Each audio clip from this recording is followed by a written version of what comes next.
अस्सलाम वालेकुम जी, की हाल चाल हो? ठीक ठाक जो जी। उम्मीद है भी अल्लाह पाक तेनू खुश भी रखा होगा, तंदुरुस्ती भी सेहती भी दी होगी। अच्छा जी, अज पार्टी आ ते पार्टी कर रहे हैं, बच्चा पार्टी।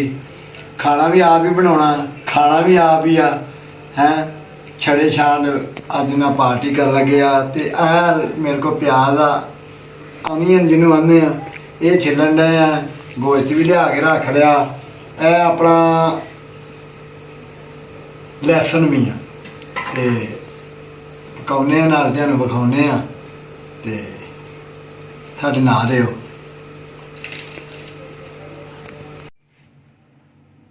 लो जी, मसाला तकरीबन तैयार हो गया वा ते ए वेखो जी बंदा वा ये वेखो रगड़ा दे रहा मसाले में।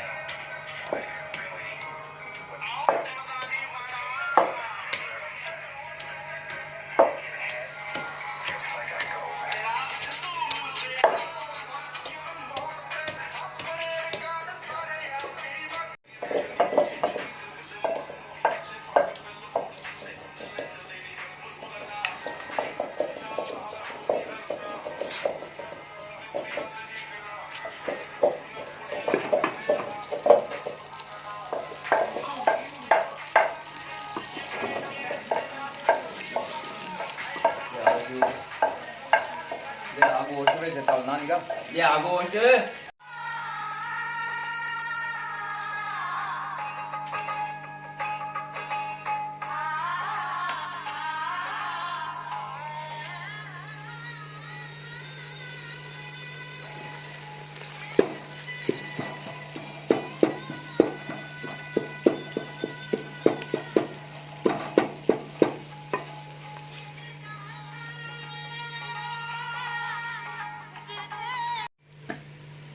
लो जी,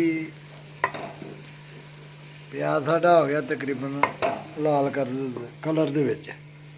यह मसाला बाकी तैयार है। यह बंदा हुण कोशिश करके विच सुट्टूगा। ए वेखो जी,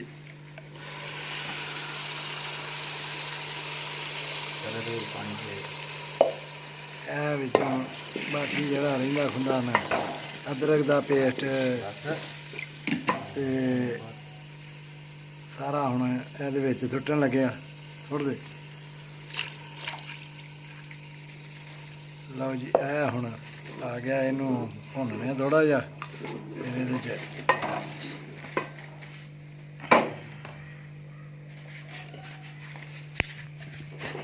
अग्ग थोड़ा तेज करने ताकि बस Gì nào nữa? सरदार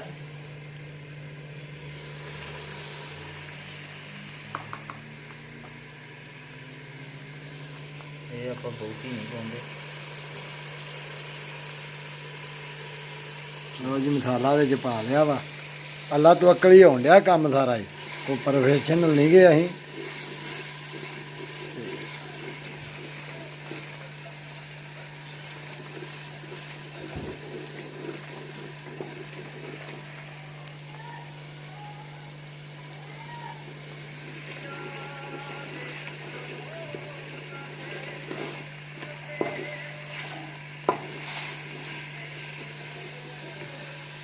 ਉਹ ਖਰਾਬ ਹੈ।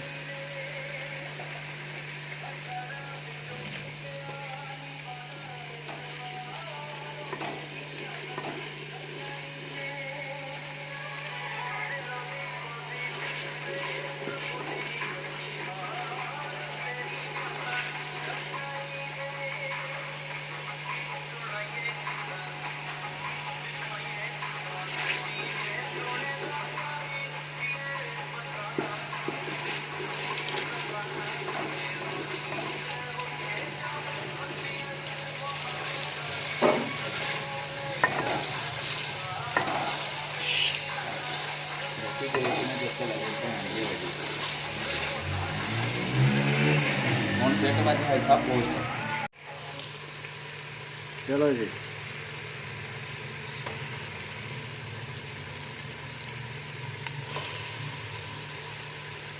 ਲਓ ਜੀ ਆਖਰ ਤੇ ਹੁਣ ਪਾਇਆ ਜਾ ਰਿਹਾ ਗੋਸ਼ਤ। ਗੋਸ਼ਤ ਦੀ ਕਰਾਂਗੇ ਭਨਾਈ।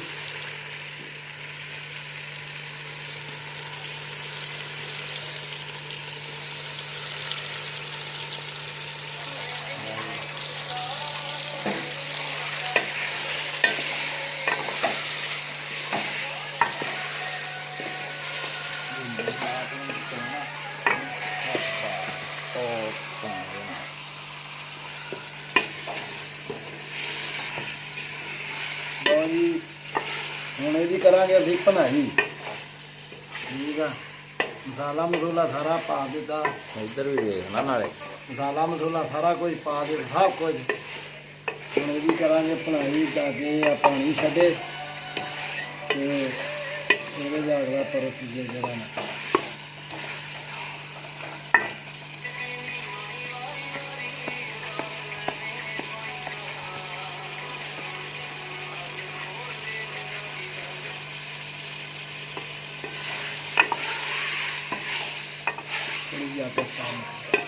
ਮੱਠੀ ਆ ਆ ਕੇ ਥੋੜੀ ਜਿਹੀ ਫਲੇਮ ਇਹਦੀ ਹਲਕੀ ਕਰਨੀ ਆ ਤਾਂ ਕਿ ਗੋਸ਼ਤ ਪਾਣੀ ਛੱਡੇ, ਥੱਲੇ ਨਾ ਲੱਗੇ ਜਾਏ।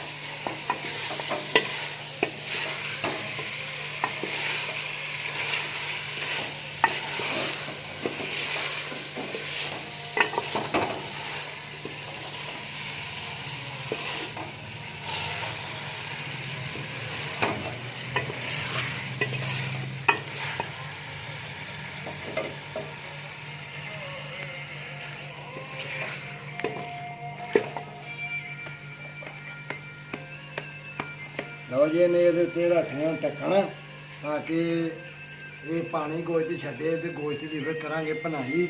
ਭਨਾਈ ਕਰਕੇ ਫਿਰ ਹਲਕੇ ਜ਼ਰੂਰਤ ਪਾਣੀ ਵਿੱਚ ਸੁੱਟਾਂਗੇ ਤੇ ਫਿਰ ਹੋਊਗੀ ਚਿੱਲ ਮਾਰ।